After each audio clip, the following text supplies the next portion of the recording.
Kalau maling ayam bisa langsung diborgol, kenapa koruptor bisa senyum di ruang sidang?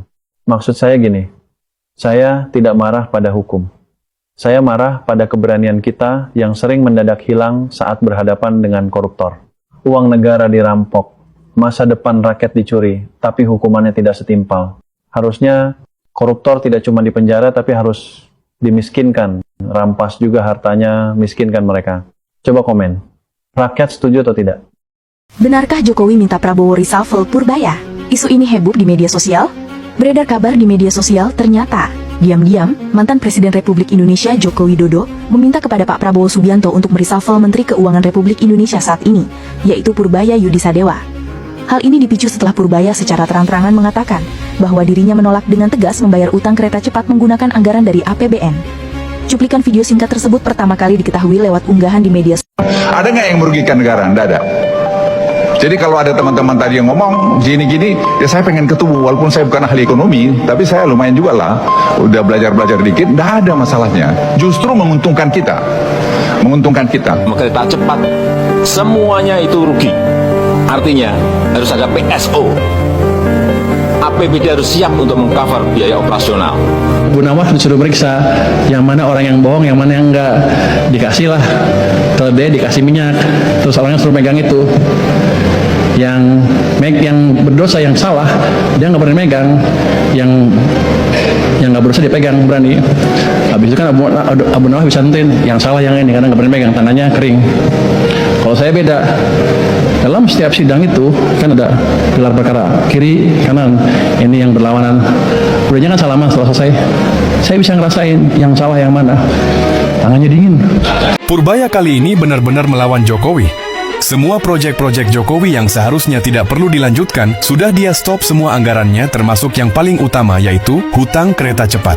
Bagi kubu Jokowi ini jelas perlawanan, tetapi bagi rakyat ini adalah kebahagiaan. Karena dengan begitu hutang negara bisa berkurang dan uangnya bisa dialokasikan untuk kepentingan rakyat lainnya. Lalu bagaimana dengan keberlanjutan IKN? Kita akan lanjutkan di konten lainnya. Jangan lupa tulis pendapat kalian di kolom komentar.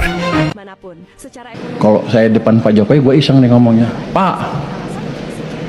Zamannya saya kasih tahu gambarnya ke Pak Jokowi waktu itu, karena dari posisi bawah ya, Pak. Tahu nggak Pak kenapa Pak? Kenapa Pak SBY tidur aja pertemuannya 6? Gue seneng kan? Kalau zaman ke SBY, Pak SBY nggak berani ngomong gitu ya. Tapi Bapak bangun infrastruktur di mana-mana, pertemuannya 5. Salahnya di mana? Anda lihat yang merah tuh, zaman Pak Jokowi sana rata-rata rendah, sempat negatif sebelum krisis.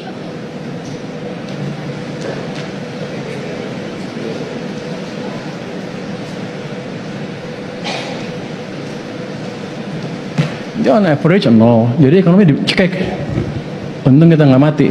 Menteri Keuangan Purbaya Yudi Sadewa menanggapi pernyataan mantan Presiden Joko Widodo. Mantan Presiden Joko Widodo menyatakan kepada siapapun untuk tidak mengganggu Jenderal Luhut Binsar Panjaitan dan Kapolri. Jenderal Listio Sigit, Menteri Keuangan Purbaya menyatakan bahwa ia akan tetap memproses hukum dan tidak akan mundur karena ia mendapat perlindungan dan dukungan dari para jenderal senior TNI, Jenderal Gatot Nurmantio, Jenderal Andika Perkasa, dan Jenderal Mulyono. Menteri Keuangan Purbaya terancam digulingkan akibat lebih membela rakyat dan milih bentrok dengan para pejabat. Keberanian Purbaya menolak bayar utang proyek kereta cepat Jokowi kini jadi bumerang. Langkah yang awalnya untuk menjaga uang rakyat justru membuatnya terancam kehilangan jabatan. Karena kita tahu sendiri, banyak sekali kebijakan beliau yang justru melegakan hati masyarakat. Namun di sisi lain, justru membuat panas dingin para pejabat.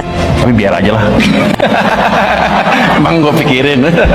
Tekanan politik semakin kuat, namun Purbaya tidak memiliki dukungan dari partai politik manapun. Secara ekonomi ia benar, tapi di dunia politik kebenaran bisa jadi alasan untuk disingkirkan.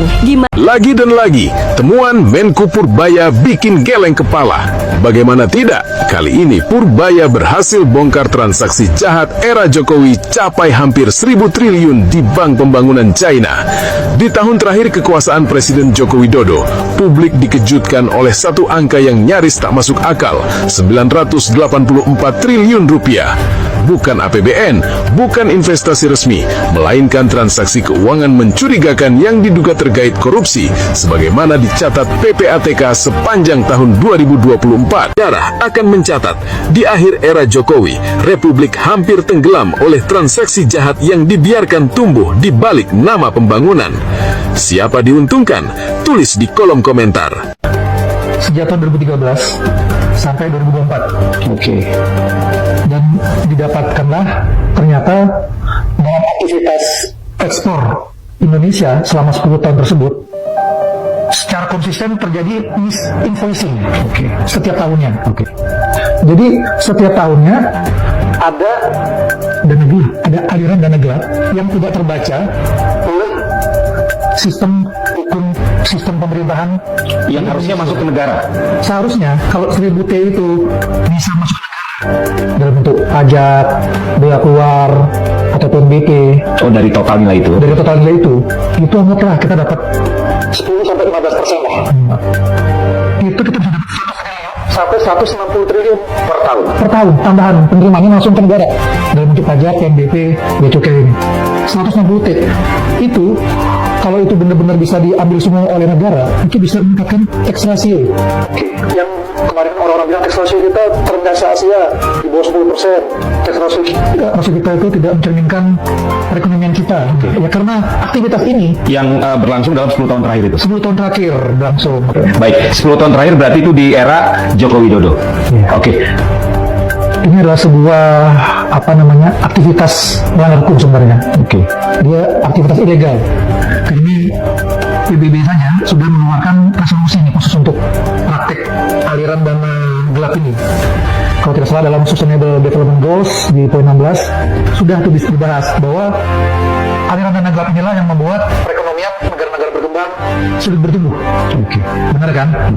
Kita stagnan nih 10 tahun terakhir. 4%, 5%, 4%, 5%. Makanya Pak Prabowo pinginnya kan langsung 2 kali lipat kan, 8% kalau bisa. Dan bahkan saya baca di buku-buku Pak Prabowo yang lama itu, dia pinginnya sebenarnya 10%. Cuma komprominya. Jadi itu. Jadi ini adalah praktek kejahatan yang mengorbankan pertumbuhan ekonomi. Saya datang ke pemerintahan bukan untuk melawan orang, tapi untuk melawan kebiasaan buruk pejabat yang main-main dengan uang rakyat, yang ngaku wakil rakyat tapi lupa dengan kepentingan rakyat. Saya bukan cari kekuasaan, saya mau perlawanan untuk membersihkan yang kotor. Kalau kalian juga muak dengan kelakuan pejabat begini, suarakan. Karena pro-rakyat, Menteri Purbaya diduga akan dicopot tahun 2026, begini penjelasannya. Nama Purbaya kini menjadi pusat perhatian publik karena sosoknya yang menonjol sejak menggantikan Sri Mulyani di Kementerian Keuangan. Ia dikenal sebagai menteri yang berani mengungkap praktik gelap BUMN dan mafia migas, sekaligus menagih pajak yang mangkrak. Keberanian ini membuatnya cepat menjadi simbol harapan bagi masyarakat yang ingin melihat reformasi nyata. YouTuber sekaligus pengajar, Guru Gembul menyoroti situasi ini dan menyebut bahwa keberanian Purbaya bisa menjadi bumerang. Menurutnya, tahun 2026 berpotensi menjadi titik kritis bagi Purbaya, di mana ia bisa digulingkan melalui gelombang demo besar jika konflik antara kepentingan lama dan reformis memuncak. Purbaya mau sikat 40 perusahaan Cina. Kira-kira apa masalahnya? Menteri Keuangan Purbaya Yudhi Sadewa pada 14 Januari 2026 mengungkap fakta mengejutkan. Sebanyak 40 perusahaan baja Cina terdeteksi mengemplang pajak PPN. Bahkan 2 perusahaan besar sudah masuk daftar sidak dalam waktu dekat.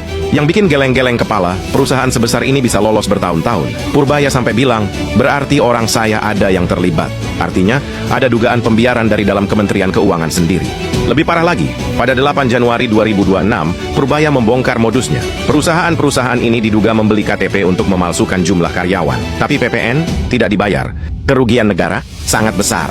Satu perusahaan baja saja, potensi pajaknya bisa mencapai 4 triliun rupiah per tahun. Bayangkan kalau puluhan perusahaan. Nama-nama perusahaan sudah di tangan Menteri Keuangan, tinggal menunggu waktu. Langkah Menko Purbaya ini menimbulkan pertanyaan publik. Bagaimana dengan menteri sebelumnya? Apakah memang tidak tahu atau sengaja melakukan pembiaran?